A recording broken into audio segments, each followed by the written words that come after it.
하나님 말씀 보겠습니다. 오늘 은혜 받으실 말씀은 창세기 50장 14절부터 21절까지입니다. 찾으신 분들 같이 합독하겠습니다. 시작. 요셉이 아버지를 장사한 후에 자기 형제와 호상꾼과 함께 애굽으로 돌아왔더라.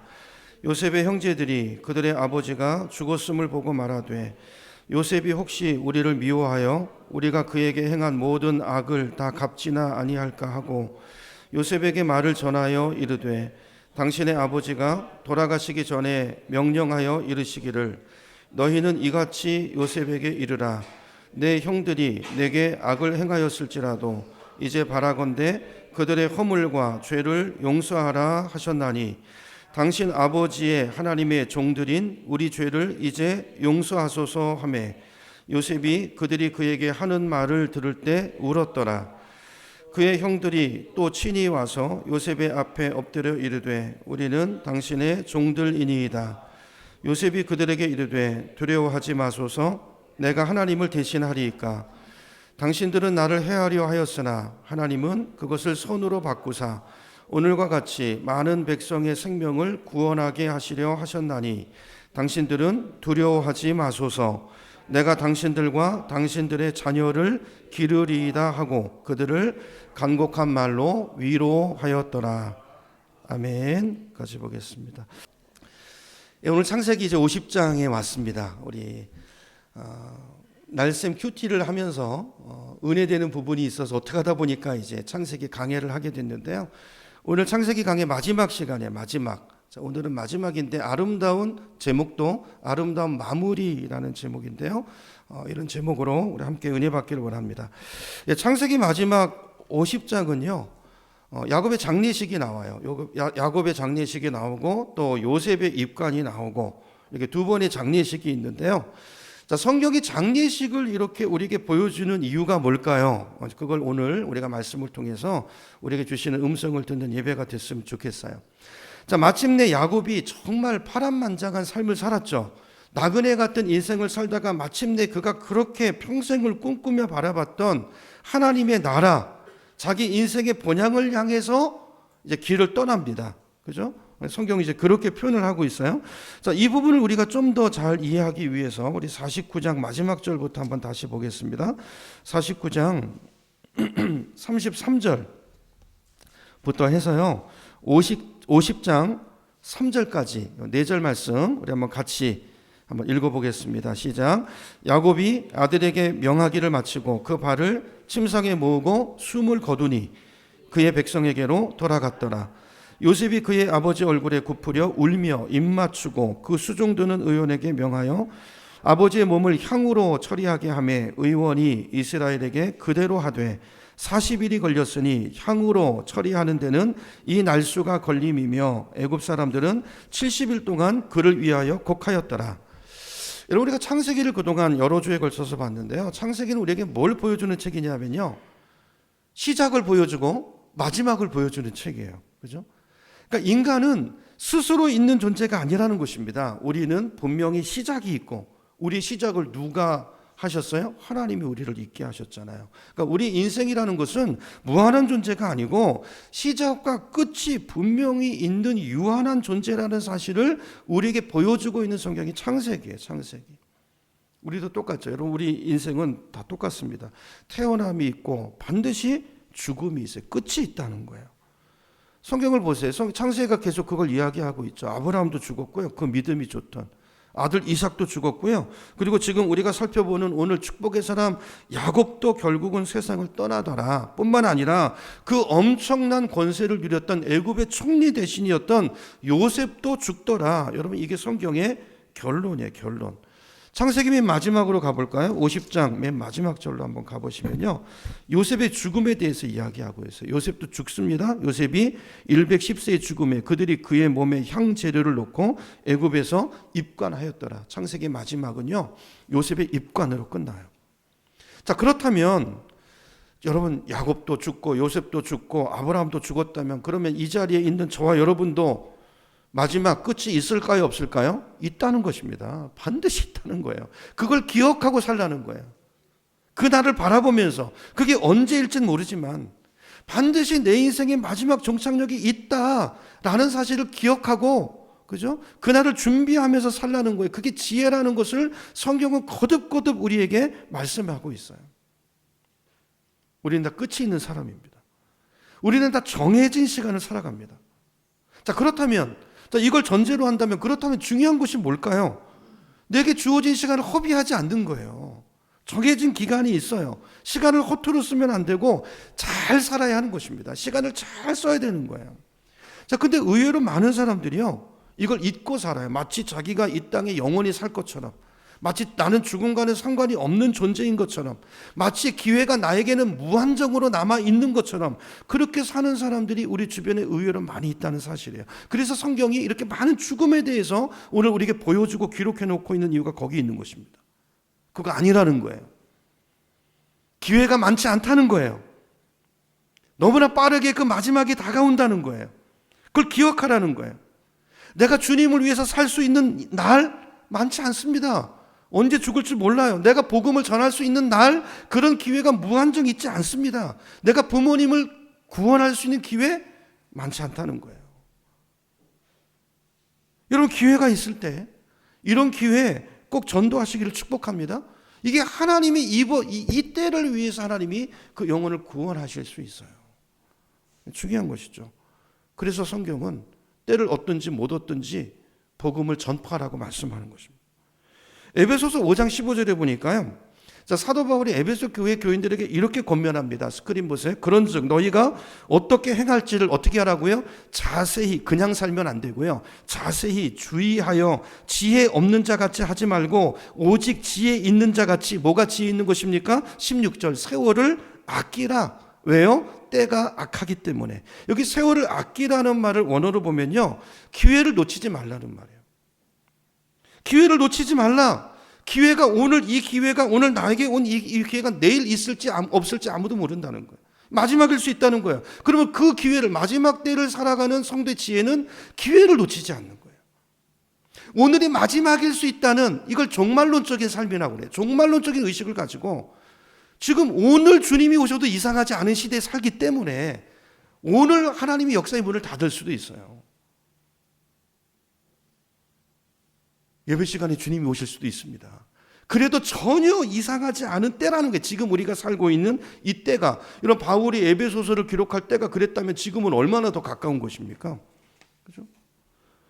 여러분, 이제 거의 끝이 왔어요. 주님 만날 날이 가까웠어요. 그죠? 그런즉의 15절 다시, 그런즉, 그러므로 생각 없이 살면 안 된다는 게, 지금은. 그죠? 누구 따라 강당 그러면 안 된다는 거예요. 너희가 어떻게 행할지를 어떻게 하라고요? 자세히 주의하여.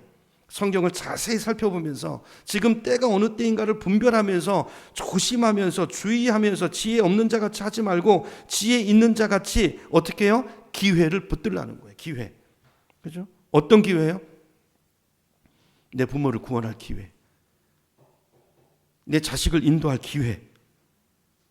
나는 나이가 들었으니까 이제 내가 하겠어. 이제 이제 살다 가는 거지. 그게 아니라 여러분, 연세가 높으실수록 주님 만날 때가 가까웠으니까 더 기도하시고 더 전도하시고 더 기회가 없어요. 그러니까 더 기회를 붙드셔야 돼요. 반대로 사시면 안 돼요.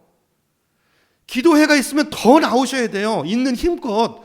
이제 금년하고 내년은 나에게 기회가 없을 수 있다니까요. 여러분, 내년 다니엘 기도회는 꼭 나오시기 바랍니다. 연세 드신 분들 꼭 나오세요. 뭐 하세요? 드라마 보실 거예요? 뭐 하세요? 나오세요. 예배 드리다가 부름 받으면 얼마나 더 좋아요. 기도하다가 은혜 받다가 부름 받으면 얼마나 더 좋습니까? 그 기회. 여러분, 그러므로 정말 구원받아서 그 영생의 기쁨을 누리고 천국을 맛보고 그 나라를 소망하면서 사는 사람들은요, 더 이상 이 땅의 것을 추구하지 않습니다. 그 맛을 아니까, 그 행복을 맛보았으니까. 그죠? 더 이상 이 땅에 그것을 위해서 인생을 허비하지 않아요. 그 나라를, 마지막 그 숨을, 호흡을 몰아쉬면서 마지막 순간까지 그 나라를 위해서 집중하는, 그게 진짜 복음을 알고 천국을 누리는 자들의 삶의 모습이라는 거예요. 여러분, 이 믿음이 있는 사람은 직장도 그 나라를 위해서, 직장이 목적이 아닙니다. 하나님의 나라를 위해서 직장도 다니는 거예요. 그죠? 사업도 하나님의 나라를 위해서 하는 거예요. 그게 주가 아니고 하나님의 나라가 주고, 나의 남은 인생도 내 마지막 호흡도 그 나라를 위해서 드리는 것입니다. 그죠? 이게 진짜 성숙한 성도의 모습이라는 거예요. 왜요? 이제 기회가 없으니까. 내일이 없을 수 있으니까. 여러분, 내가 죽는 순간 나는 이제 누구 앞에 서요? 하나님의 심판대 앞에 서게 된다는 것을 아니까, 그걸 내가 아니까, 그러니까 오늘을 허투루 살 수 없는 거예요. 왜요? 그날에 부끄럽지 않으려면. 마지막 주님 앞에 반드시 그 만남이 있으니까 그 날을 준비하면서 절제하고 인내하고 슬기로운 다섯 처녀처럼 기름과 등불을 예비하면서 그 믿음으로 남은 인생을 그렇게 신실하게 사는 거예요. 여러분, 이렇게 살아가는 저 여러분 되기를 축원합니다. 야곱의 인생을 통해서 그걸 보여주는 거예요. 요셉을 통해서 잘 살아온, 어떤 게 잘 사는 것인지 어떤 게 잘못 사는 것인지를 성경은 사람들의 인생을 통해서 보여줍니다. 여러분, 혹시 스마트 신발이라는 걸 들어보셨는지 모르겠어요. 이번에 목회자 수련회 때 보니까 요즘 나오는 차들은 전부 스마트 기능이 있더라고요. 운전이 굉장히 편하더라고요. 보니까 스마트 기능이 알아서 거리 조정하면서 속도 조절하면서 옆에 거리 조절하면서 거의 이제 너무 편하더라고요. 근데 신발도 스마트 기능이 들어간 신발들이 이제 출시가 된다는 거예요. 인도의 한 벤처기업에서 처음 만든 신발인데, 이게 뭐냐면 신발 안에다가요, 이 블루투스 기능을 장착해 넣어가지고 이걸 구글 맵과 지도와 연결시켜 놨어요. 그러니까 내비게이션과 똑같은 거죠. 자동차에 있는 내비게이션이 이제 신발 안에 장착이 돼 있어서요, 자동차를 타지 않아도 신발에도 내비게이션이 달려 있어가지고 그 사람의 길을 인도하는 이런 시대가 왔다는 것입니다. 그렇기 때문에 길치들이 있잖아요. 저도 길치인데요. 그래서 운전할 때도 내비게이션 없으면 길을 잘 못 찾는데, 그러니까 이 신발만 신고 다니면 길을 잃어버릴 염려가 없다는 거예요. 그죠? 이게 다 인도하니까 어디로 가라, 어디로 가라. 그죠? 요즘 자동차도 앞에 스크린에 이게 딱 나온다면서요. 옆에 왼쪽에 딱 따라붙는 게 앞에 보이고 속도도 보이고. 우리가 길을 갈 때 이제 안경에도 그런 게 다 보이고, 이런 시대가 이제 왔어요. 여러분, 그런데 이런 스마트 신발, 스마트 안경, 이런 것이 우리의 길을, 이 땅의 길을 인도해 줄 수 있을지 모르지만 이게 천국의 길, 영생의 길, 구원의 길을 인도할 수 있습니까? 그런 기능은 없어요. 그런 내비게이션은 뭘까요? 우리에게 천국 가는 영생의 길을 인도해 주는 하나님이 우리에게 주신 천국 내비게이션이 있는데, 그게 뭘까요? 첫 번째는 예수님이신 줄로 믿습니다. 예수님. 요한복음 14장 6절에 보니까, 보세요. 요한복음 14장 6절 없습니까? 보니까 예수님이 이렇게 말씀하세요. 내가 뭐라고요? 곧 길이요 진리요 생명이니 어디로 가는 길입니까? 아버지께로 가는 길이라는 거예요. 천국은 누가 계신 곳에? 하나님이 계신 거예요. 그렇죠? 예수님이 유일한 길이라는 거예요. 자, 두 번째, 천국 내비게이션. 두 번째는 뭡니까? 첫 번째는 예수님이고 두 번째는 하나님의 말씀인 줄로 믿습니다. 시편 119편 105절 보여주세요. 같이 읽어봅니다. 시작. 주의 말씀은 내 발에 등이요 내 길에 빛이니이다. 아멘.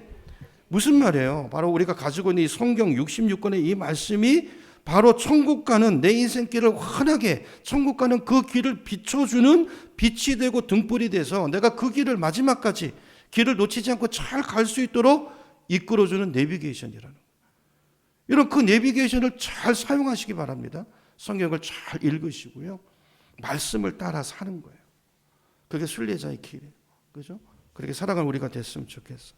자, 그래서 그 성경의 구절 중에 히브리서 9장 27절에 보면 우리 인생의 여정을 이렇게 말해요. 자, 스크린 보고 우리 9장 27절 한 번 더 같이 읽습니다. 시작. 한 번 죽는 것은 사람에게 정해진 것이요 그 후에는 심판이 있으리니. 아멘. 무슨 말입니까?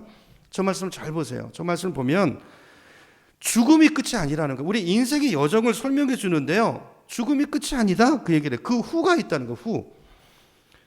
죽음이 끝이 아니고 죽음을 통과하면 그 뒤에 뭐가 있다고 말씀합니까? 심판이 있대요. 심판이 기다리고 있대요. 심판대 앞에 서야 된다는 거예요.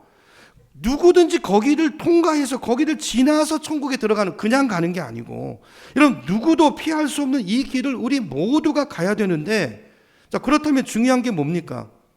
저 말씀이 왜 있겠어요? 예수 믿었다고 천국행 열차 따랐다고 아무렇게나 살면 안 된다는 거예요. 적이 선다는 거예요. 저기를 거쳐가 저 정류장이 있다는 거예요. 그걸 우리에게 보여주는 거죠. 그죠? 죽음 후에 그게 끝이 아니고 하나님의 심판대 앞에 가야 되기 때문에 구원 이후에 그게 끝이 아니고 잘 살아야 된다는 거예요. 잘 살아야 된다는 거예요. 말씀을 따라 살고, 그죠? 기회를 잘 붙잡고 놓치지 않고 하나님이 주시는 기회들을 잘 붙잡고 하나님이 예비하신 복들을 누리면서 사명을 감당하면서 그 믿음으로 잘 살아야 그날에 부끄러움을 당하지 않는다는 것을 성경은 우리에게 보여주고 있어요. 보여주고 있어요. 그렇기 때문에 여러분 구원 이후에 이 땅에서 어떻게 사느냐가 중요해요.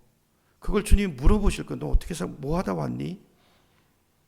그리고 어떻게 죽느냐는 어떻게 보면 더 중요해요. 이 땅에 어떻게 살고 마지막 죽음이 어떠했느냐. 그것이 그 사람의 믿음이에요. 그것이 그 사람이 맺은 열매란 말이에요. 열매. 그죠? 그 나무가 뭔지를 보여주는 열매. 그 사람의 살아온 흔적과 마무리를 보면 그걸 보고 주님은 판단하신다는 거예요. 그렇죠?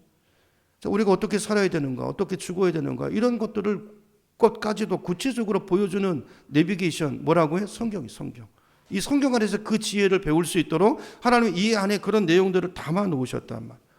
그게 바로 히브리서 말씀이고 오늘 우리가 상고하는 창세기 말씀인 것입니다. 그것이 바로 창세기 안에 야곱의 죽음, 요셉의 죽음을 기록해 놓은 이유인 거예요. 자, 이런 관점에서 본다면 여러분 야곱의 죽음은 이야기가 아닙니다. 뭐 재밌으라고 적어 놓은 것이 아니고, 그죠?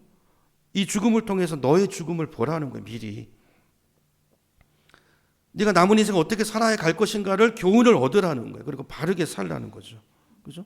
야곱의 죽음을 구경만 하는 게 아니라 성경의 스토리를 구경하는 게 아니라 그들의 삶과 그들의 죽음을 통해서 성도의 죽음은 나의 삶은 어떠해야 되는지 나의 삶을 미리 나의 죽음을 미리 바라보고 그죠? 그 이정표를 향해서 잘 걸어가라는 거예요. 그걸 깊이 고민하고 남은 삶을 이제 나는 어떻게 살아야 되지? 깊이 고민하고 주님 뜻대로 풍성한 인생을 살다가 주님의 심판대 앞에 서는 당당하게 설 수 있는 두려워하면서 가는 게 아니라 그런 멋진 인생이 되라 라는 지도가 바로 오늘 우리에게 주어져 있는 성경 말씀인 것입니다. 자, 이렇게 마침내 이렇게 야곱은 죽었어요. 야곱은 죽으니까 야곱의 인생을 통해서 그러니까 특별히 섭리하시는 인생들이 성경에 기록되어 있는 사람. 왜냐하면 우리에게 보여주기 위해서 열어서 보여주기 위해서. 자, 이렇게 야곱이 죽고 인생을 마치고 장례의 절차가 진행이 되는데요. 자, 우리가 이 장례를 할 때 제일 먼저 하는 첫 번째 단계가 뭡니까? 입관이잖아요. 입관. 그죠? 2절로 가보세요. 자, 50장 2절로 가보면 야곱을 입관하는데 입관을 며칠 동안 합니까? 성경 며칠 동안 하죠? 예, 40일 동안을 해요. 40일 동안. 우리는 보통 1시간이면 하잖아요. 우리나라 우리 시대 1시간이면 끝나는데 이 애굽이라는 나라는요. 입관을 무려 40일 동안 소위 말해서 미이라를 만드는 미이라. 향 처리를 해서 방부 처리를 해가지고 썩지 않도록 하는데 40일을 한다는 40일. 지금도 이제 그 성지순례 그 이집트에 가보면 카이로에 있는 국립박물관 같은 데 가보면요. 그 땅에서 제일 많이 보게 되는 게 미이라라요. 미이라. 이집트는요. 그러니까 이집트는 40일 동안 이 시신의 부패 방지 작업을 하기 때문에 수백 년이 지나도 썩지 않고 그대로 시신이 보존돼 있다는 거예요. 자, 그걸 한 것입니다. 그리고 나서 이제 70일 동안 애국을 하죠. 그리고 나서 이제 발인 예식을 하는데, 자, 말씀을 보면 그 발인 예식이 또 장관이죠. 자, 발인을 어떻게 하는가 이제 7절로 가봅니다. 7절부터 여러분 보세요. 제가 7절부터 읽어볼게요. 요셉이 자기 아버지를 장사하러 올라가니 바로의 모든 신하와 바로 궁의 원로들과 애굽 땅의 모든 원로와 요셉의 온 집과 그의 형제들과 그의 아버지의 집이 그와 함께 올라가고 그들의 어린 아이들과 양떼와 소떼만 고센 땅에 남겼으며 병거와 기병이 요셉을 따라 올라가니 그 때가 어땠다고요? 심히 컸대요. 엄청난 숫자가 올라가는. 한번 그려보세요. 엄청나겠죠, 그죠? 애굽에서 가나안 땅까지 이 국장 수준의 장례가 지금 벌어지고 있는데, 자, 근데 우리가 이 말씀을 보면서 기억해야 될 것은 우리 성도들은요 장례식에 화려함에 현혹되면 안 된다는 거예요. 그게 중요한 게 아니라는 것입니다. 그걸 말하기 위해서 이게 기록되어 있는 게 아니고, 어차피 장례식은요, 이런 두 종류밖에 없어요. 두 종류. 인생의 그 끝마치는 데는 두 종류 길밖에 없습니다. 남녀노소, 빈부격차를 막론하고요. 장례식이 아무리 화려하든 초라하든 그건 중요한 게 아니고, 장례식은 딱 두 종류밖에 없어요. 예수님을 믿고 천국으로 가는 사람의 장례식과 그렇지 못한 사람의 장례식, 이런 두 종류밖에 없다는 사실을 기억하시기 바랍니다. 이런 겉이 아무리 화려하고 무덤을 아무리 크게 꾸미고 비석을 아무리 비싼 돈을 들여서 만들었다 할지라도 그 사람 속에 영생이 없다면 그게 무슨 의미가 있겠습니까? 그게 아무리 대단한 장례식을 치러도 그 장례식이 우리에게 영생을 보장해 줄 수 있나요? 없어요. 거기에는 없습니다. 이런 지금도 이집트에 가면 얼마나 큰 무덤들이 많습니까? 경주에도 많잖아요. 북한에 가면 뭐 김일성을 기념하는 100m가 넘는 영생탑을 세워놨다고 그러잖아요. 그런 게 무슨 의미가 있겠어요? 이집트의 피라미드 같은 그 거대한 무덤을 짓기 위해서, 그 높은 영생탑을 쌓기 위해서 얼마나 많은 돈을 썼겠으며 얼마나 많은 인력이 동원됐겠습니까? 그죠? 근데 거기 묻히면 영생합니까? 아니, 영생탑을 100m 높게 쌓으면 김일성이 다시 살아납니까? 영생하나요? 근데 왜 사람들이 그런 짓을 할까요? 아마 모르긴 몰라도 그 영생탑을 지었던 북한 사람들도요, 김일성 다시 산다고 안 믿을 거예요. 그죠? 김일성 영생한다고 믿는 사람은 아무도 없을 거예요. 그런데도 왜 그런 짓을 하죠? 무지하기 때문이죠. 진리를 모르기 때문입니다. 여러분, 우리 장로교회 기초를 놓으신 분이 이 존 칼빈 있지 않습니까? 근데 스위스 제네바에 가면요, 그분의 무덤이 있어요. 무덤. 근데요, 거기 성지 순례 갔다 온 분들 이야기를 들어보면요, 켈빈의 무덤이 어디인지 안내하는 사람들도 잘 모른대요. 그쪽은 다 이렇게 무덤이 평지에 있잖아요. 그리고 조그만 이름만 하나 이렇게 써붙여놨는데 어떤 게 켈빈인지 찾아야 되는, 그 정도로 평범하게. 근데 왜냐하면 이분이 이제 칼빈이 죽으면서 마지막 유언을 주변 사람들한테 이렇게 부탁을 했다는 거예요. 내가 죽고 나면 절대 무덤을 크게 만들거나 화려하게 비석을 만들지 말라. 그냥 묻더라. 이런 장례식이 얼마나 화려하냐, 무덤이 얼마나 크냐, 그건 전혀 중요하지 않습니다.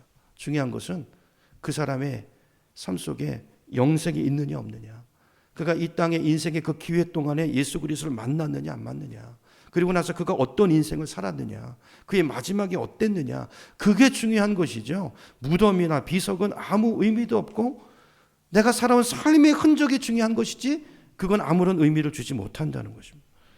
여러분, 저와 여러분의 마지막 장례식은 천국 환송식이 될 수 있기를 축복합니다. 사도 바울이 남긴 그 믿음의 고백처럼 후회 없는 인생을 떠나면서 미련이 아니라, 후회가 아니라, 죄가 아니라, 그죠? 야곱처럼 그 믿음의 유언을 남기고 자녀들을 축복하면서, 그죠? 기쁨의 환송식이 되는 그런 예배가 되는 그런 우리의 아름다운 마무리가 됐으면 좋겠어요. 그렇죠? 간증이 있는. 우리 아버지가 예수 믿고 거듭나서 아버지의 삶의 방향이 완전히 바뀌어져서 아버지는 저 천국을 향하여 날마다 믿음으로 걸어간 그 순례자의 삶의 흔적이 남는 것이지 무덤은 남지 않습니다. 의미가 없습니다. 그죠? 박사학위를 받았으면 뭐 할 거고, 대기업 회장으로 살았으면 뭐 할 거예요. 그죠? 아니 100년을 살았으면 뭐 할 거예요. 내 삶에 예수가 없다면, 내 안에 예수 생명이 없다면, 내가 천국으로 가는 그 길을 놓쳐버리고 그 내비게이션을 알지 못하고 살았다면 그 인생 자체가 아무 의미가 없이 없어지는 인생이 될 것이죠. 여러분, 어쨌든 야곱의 장례식은 화려했어요. 화려했어요.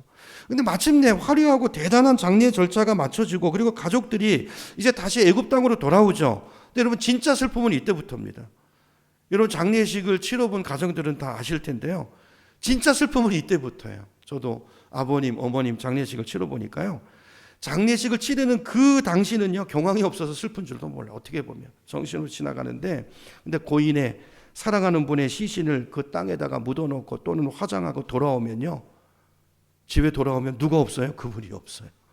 텅 빈 집안에 천국 가신 그분의 빈자리가 너무나 커서 그때부터 진짜, 그죠? 허전함이 몰려오고요, 허무함이 몰려오고요, 슬픔이 시작됩니다. 슬픔이 시작됩니다. 여러분, 예수 믿는 가정의 장례도 이렇게 그 후에 슬픔이 있고 허무함이 있는데, 심지어 예수 믿지 않고 간 그런 가정의 허무함과 슬픔은 어떨까요? 여러분, 상상할 수 있죠. 그죠? 근데 오늘 본문에 보면, 자, 요셉의 형들은 장례를 마치고 돌아와서 슬퍼할 겨를도 없이 오늘 말씀을 보면 두려움과 공포에 사로잡혀요. 왜 그런가? 우리 15절을 같이 가보겠습니다. 자, 50장 15절로 가서요. 우리 15절을 우리 같이 읽습니다. 시작. 요셉의 형제들이 그의 아버지가 죽었음을 보고 말하되 요셉이 혹시 우리를 미워하여 우리가 그에게 행한 모든 악을 다 갚지나 아니할까 하고 그랬다는 거죠. 이 말씀을 보면 지금까지 형들은 누구 뒤에 숨어서 살아온 것입니까? 애굽에 와서 요셉을 만난 뒤에 그 17년은 누구 뒤에서 살은 거예요? 아버지 그늘에, 아버지 뒤에 숨어서 방패 삼아서 그 뒤에 숨어 있는 삶을 살았던 거예요. 근데 그동안 자기들의 방패가 됐던 아버지가 어떻게 됐어요? 돌아가셨어요. 그죠? 그러고 나니까 두려움이 오는 거예요. 혹시 요셉이가 지금 애굽의 총리가 돼 있잖아요.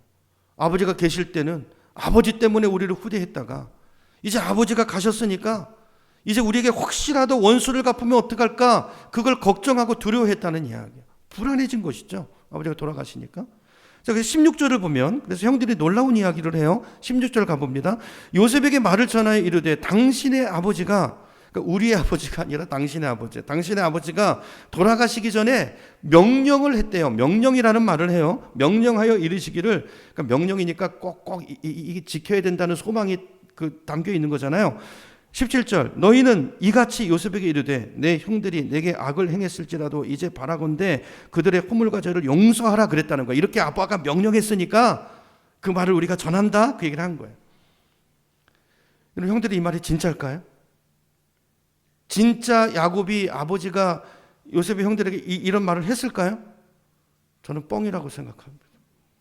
거짓말이라고 생각해요. 왜냐하면요, 야곱이 진짜 이 말을 하고 싶었으면 누구에게 했을까요? 이게 걱정됐으면 당사자인 요셉에게 했겠죠. 요셉에게. 왜냐하면 정작 용서해야 될 사람은 요셉이니까. 그 말을 건너들으면 무슨 의미가 있겠어요. 진짜 걱정됐으면 당사자 요셉에게. 요셉아, 네가 그래도 이렇게 하나님의 은혜로 축복받아서 총리가 됐잖아. 용서해야지. 우리 용서하자. 손을 잡고 직접 말했겠죠. 근데 그 말을 요셉이 들었어요, 안 들었어요? 안 들었어요.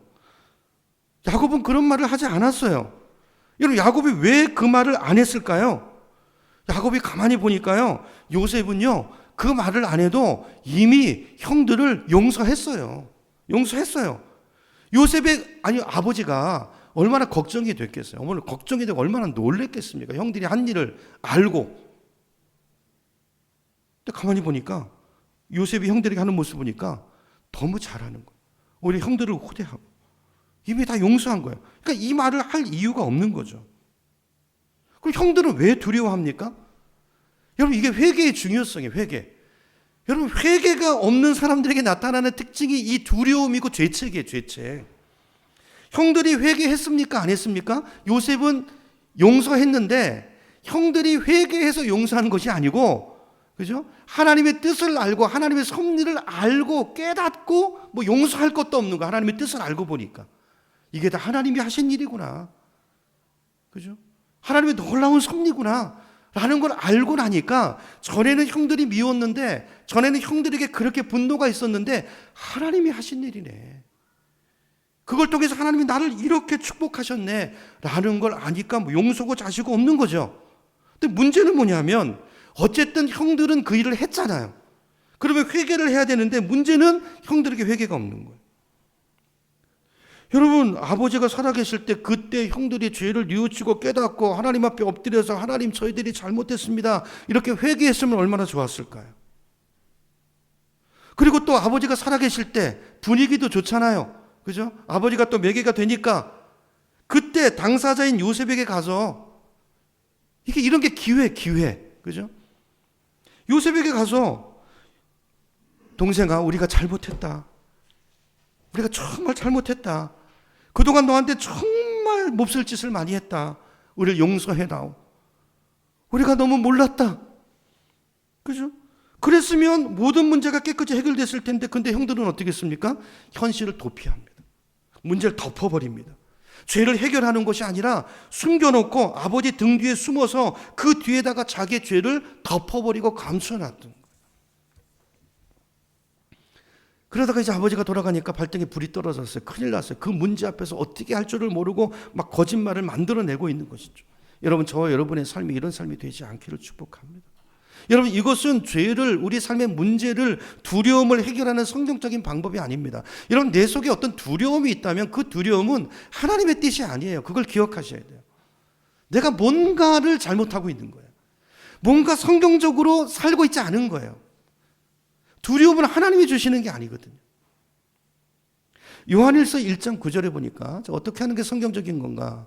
요한일서 1장 9절 보면 이렇게 말합니다. 만일 우리가 우리 죄를 자백하면, 만일이라는 말이 있어요. 그러니까 저 단어는, 그러니까 너무나 많은 성도들이 저게 없다는 거죠. 얼마나 없으면 저렇게 말할까요? 만일 네가 너의 죄를 자백하면, 그는 누구십니까? 하나님은 정말 미쁘신 분이세요. 신실하시고 정확하시다는 거예요. 자백만 하면 그 뒤에 결과가 온다는 거예요. 미쁘시고 의로우사 우리 죄를 사하시고, 자백만 하면 너 죄가 없어져. 그리고 죄책에서 해방돼. 자유케 돼. 너 모든 걱정 그 죄로 인한 거야. 그죠? 우리를 모든 불의에서 분리시켜버려. 그 모든 흔적까지도, 너의 감정까지도 깨끗하게 청소해버리셔. 그 말씀이거든요. 이게 어디서 시작된다고요? 회개입니다. 죄 자백에서부터. 정말 우리가 죄를 자백할 때 성령이 저 말씀을 우리 삶에 그대로 적용해서 우리 안에 청소를 하세요. 씻어내시고 감정을 닦아내시고 상처를 아물게 하시고, 그렇게 해서 그것으로부터 자유케 되도록, 다시는 거기에 매이지 않도록, 그것이 우리 삶의 발목을, 신앙의 성장을 붙잡지 않도록 우리를 깨끗하게 분리시켜 버린다는 거예요. 동에서 서로 옮겨 놓으신다는 거예요. 거기 영향을 받지 않도록. 이게 하나님의 방법이고 조치입니다. 조치. 그래서 저런 조치를 해놨는데도 문제는 뭐예요? 안 하는 거예요. 저렇게. 그러니까 얼마나 안 하면 저렇게, 만일 네가 네 죄를 자백하면, 이렇게 얘기하십니다. 너 두려움의 원인이 뭔지 아니? 이거야. 여러분, 왜 많은 사람들이 두려움 가운데 살까요? 이유는 두 가지입니다. 두 가지. 정리해 볼 거예요. 첫째는요, 아직도 해결되지 않은 내 삶의 죄 문제 때문이에요. 해결되지 않은 죄 문제. 두 번째는 그 죄를 하나님의 방법이 아니라 자꾸 인간적인 방법으로 내 힘으로 해결해 보려고 하니까, 그죠? 문제가 풀리지도 않고 마음은 점점 더 힘들어지고 불안해지고 두려워지고 어려워지는 거예요. 그래서 덮어버려요. 덮어서 저 밑에 지하 한 10층쯤에 갖다 놓습니다. 근데요, 마귀는 그 문제를 자꾸 우리의 삶에 끄집어냅니다. 해결하셔야 돼요. 해결하셔야 됩니다.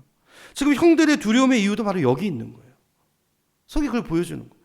하나님 앞에 무릎 꿇고 회개하고 요셉에게 사과하면, 아니 지금이라도, 아버지 있을 때 했으면 더 좋았겠지만, 더 쉬웠겠지만, 기회를 놓치면 점점 어려워집니다. 자꾸 얽혀요. 근데 지금이라도 이렇게 하면, 근데 두렵죠. 근데 그게 마귀가 자꾸 주는 생각이에요. 진짜 나중에 겪게 될 진짜 두려움을 마귀는 숨기고, 지금 당장의 그 불편함, 두려움 때문에 이 문제를 해결하지 못하도록 하는, 이게 마귀가 하는 일이에요. 이렇게 우리 삶을 무너뜨려요. 우리 삶의 회복을 방해해요. 속지 마시기 바랍니다. 마귀는 속이는 자예요. 지금 이 문제를 해결하면 두려움이 없어지는데, 그걸 두렵게 만들어요. 내 사과하는 문제, 회개하는 요걸 두렵게 만들고 불편하게 만들고, 그래서 진짜 두려움에서 해방되지 못하도록 마귀가 우리를 그렇게 미혹한다. 형들이 거기 걸려들어 있는 거예요. 자기 죄를 가려놓고 자기 힘으로 스스로 그걸 해결해 보려고 하니까 그건 복음이 아니잖아요. 두려움이 점점 커지는 거죠. 삶이 악화되는 거죠. 여러분, 금년 한 해가 지나가기 전에 혹시 내가 아직도 해결하지 못한 죄가 있다면 하나님 앞에 내놓고 회개하시기 바랍니다. 이런 말씀이 기록된 이유예요. 내비게이션이에요.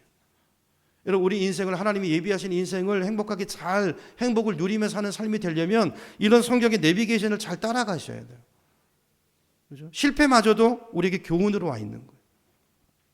어두운 데 있지 마시고, 죄를 덮어놓고 깜깜한 과거에 사로잡혀 있지 마시고 밝은 미래를 향해서 나오시기 바랍니다.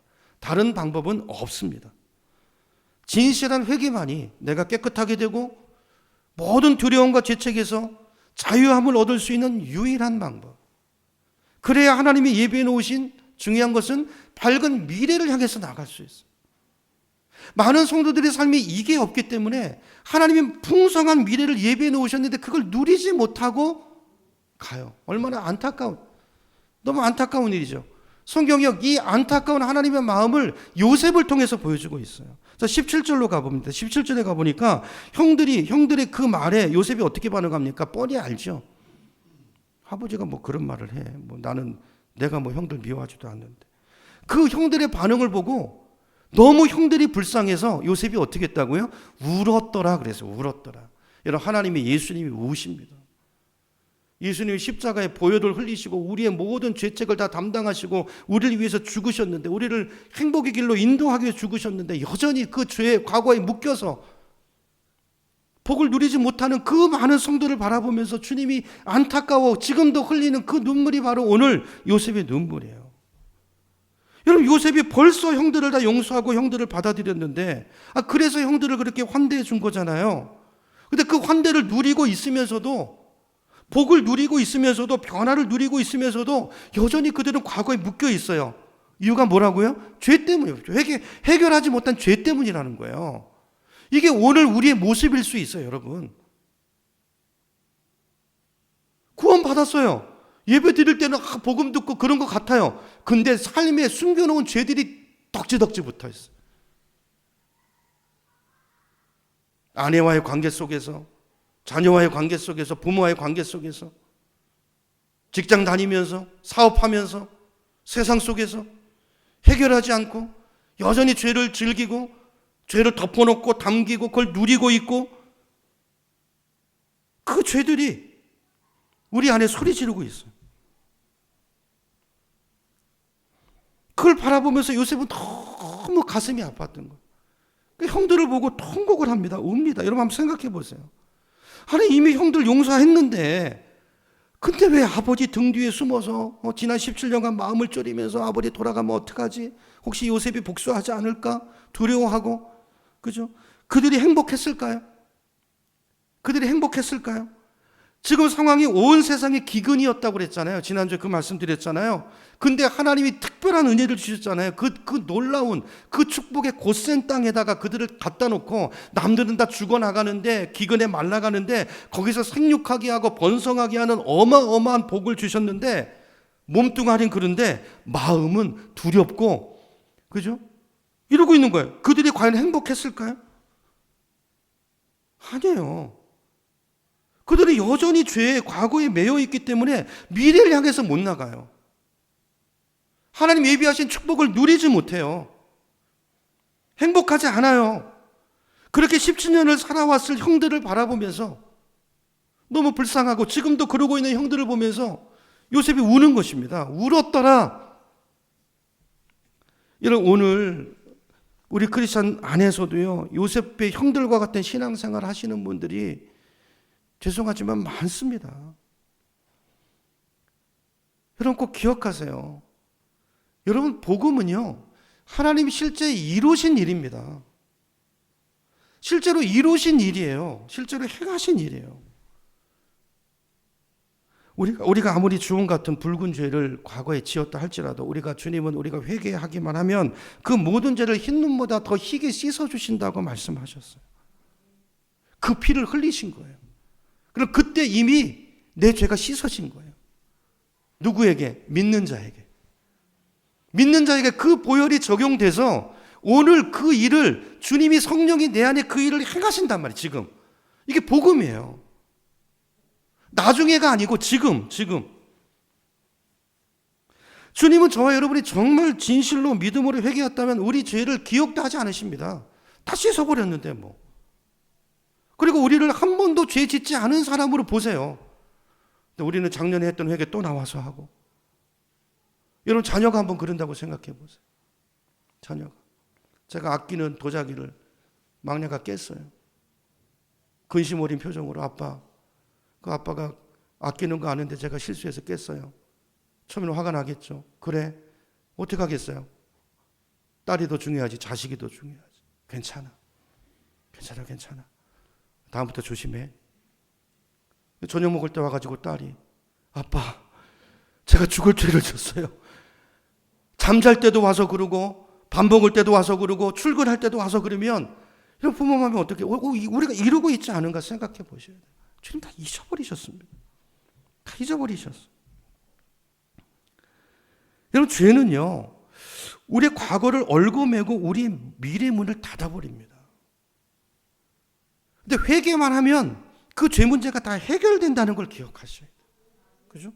19절로 가볼게요. 19절 이제 마지막 이제 마무리하겠습니다. 19절부터 21절까지 요셉의 말을 한번 들어볼게요. 19절부터 21절 같이 읽습니다. 시작. 요셉이 그들에게 이르되 두려워하지 마소서. 내가 하나님을 대신하리까. 당신들은 나를 해하려고 했지만 하나님은 그것을 선으로 바꾸사 오늘과 같이 많은 백성의 생명을 구원하게 하시려 하셨나니 당신들은 두려워하지 마소서. 나를 내가 당신들과 당신들의 자녀를 기르리이다 하고 그들을 간곡한 말로 위로하였도다. 당신들은 나를 두려워하지 마소서. 하나님이 하신 일입니다. 하나님이 나의 주인이십니다. 그죠? 그분을 두려워하세요. 그런 것이 있다면 내가 아니라 하나님께 회개하세요. 나는 이미 다 용서했어요. 아니, 과거에는 형님들 제가 너무 힘들었어요. 진짜. 형님들이 너무 미웠어요. 그런데 지나고 보니까, 돌이켜보니까 이 모든 것이 하나님의 은혜였다는 것을 제가 알았어요. 그리고 그 은혜 안에 저는 들어와 있어요. 그러니까 이미 저는 용서할 것도 없어요. 형님들이 하신 일이 아니고 하나님이 하신 일이라는 걸 알았기 때문에.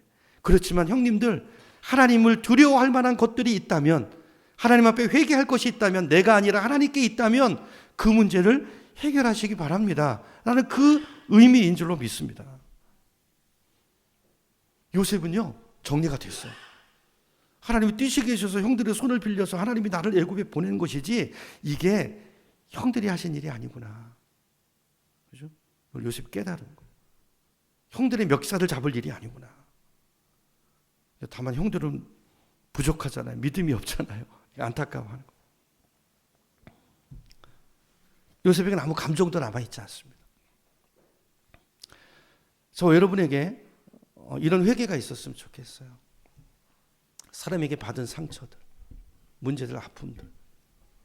요셉이 형들에게 그 고난을, 노예로 팔려가고 그 고난을 받았는데 감옥에 들어가고 죽을 고생을 했잖아요. 여러분, 형제들 때문에, 누구 때문에 요셉만큼 그렇게 억울함을 당하고 그런 분이 있습니까? 근데 요셉이 그 모든 것을 하나님이 하시냐를 깨닫잖아요. 우리도 인생도 마찬가지죠. 그죠? 하나님이 하신 일입니다. 하나님이 하신 일이에요. 요셉 같은 성숙함이 오늘 우리에게 있었으면 좋겠어요. 그죠? 우리 형들을 축복하고, 형님, 나는 지금 용서할 것도 없어요. 근데 왜 지금까지 형님들은 그렇게 과거에 매여 사십니까? 그 말이죠. 형님들 이제 제발 과거에서 벗어나서 우리 함께 하나님이 열어주신 놀라운 미래를 향해서 우리 함께 나아갑시다. 이게 창세기 결론이에요. 우리 인생의 결론에도 이런 은혜가 있기를 축복합니다. 이런 해피엔딩. 그걸 누가 해야 돼요? 우리가 해야 돼요. 저와 여러분이. 여러분의 가정에서. 그렇죠? 우리에게 미래가 있어요. 하나님 우리를 구원하셨잖아요. 하나님 하실 일이 있어요. 하실 일이. 거기까지 가는 그런 인생의 마무리, 아름다운 마무리가 있는 우리 삶이었으면, 여생이었으면 좋겠어요. 자, 마지막 25절 읽고 마칠 텐데요. 25절. 요셉이 이렇게 말해요. 요셉이 또 이스라엘 자손에게 맹세시켜 이르기를 하나님이 반드시 나를 돌본 것처럼 당신들을 돌보시리니 당신들은 여기서 내 해골을 메고 올라가겠다 하라 하였더라. 맹세를 시키죠. 자, 어디를 가자고 이야기합니까? 약속의 땅. 여기가 끝이 아니고 가나안 땅으로 우리 가자는 거예요. 여기 과거에 매여 있지 말고 형님들 빨리 거기서 나와서 우리 함께, 그게 끝이 아니고 약속의 땅으로 갑시다. 재밌는 것은 요셉은요 애굽 땅에서 하관하지 않았습니다. 입관만 했어요. 하관은 안 나옵니다. 왜죠? 가나안 땅으로 가야 되기 때문에. 그죠? 내 본향이 거기기 때문에 내 해골을 들고 거기로 가자는 거예요. 미래를 향해서, 약속을 향해서, 하나님이 예비하신 그 나라를 향해서. 가나안 땅은 우리가 갈 하나님의 나라 천국을 상징하는 거잖아요. 우리의 삶이 이래야 된다는 거예요. 그죠? 우리의 삶이 이래야 된다. 여러분, 예수 믿기 전에, 이제 창세기를 마무리하면서 예수 믿기 전에 있었던 모든 과거 해결하셔야 돼요. 해결하셔야 돼요. 저도 이제 저희 친가 아버님, 어머님, 또 장모님 이렇게 세 분 어르신 보내면서 공통적인 게 있어요. 그러니까 세 분 다 예수님을 신앙 믿은 생활을 잘 하셨는데 과거에 그런 것들을 찾으시더라고요. 내가 혹시 회개해야 될 걸 하지 못한 게 있나? 풀어야 될 것들을 풀지 못한 게 있나? 심지어는 내가 그때 이런 은혜를 받았는데 내가 그분한테 감사하다는 말을 못했어. 그러니까 그 사람 좀 찾아달라고 그렇게 우리 장모님은 그렇게 하셨어요. 그 감사의 말, 축복, 그리고 늘 축복하셨어요. 축복을 남기고 혹시라도 내가 상처를 남겼다면 그걸 풀려고 애쓰시고, 이걸 창세기가 보여주고 있는 거죠. 주님을 향해서, 미래를 향해서 요셉과 그 가족들처럼 힘있게 나아갈 수 있는 저와 여러분의 남은 삶이 되고 그런 여러분의 가정이 되기를 예수님의 이름으로 축원합니다. 우리 찬양하고 기도하겠습니다.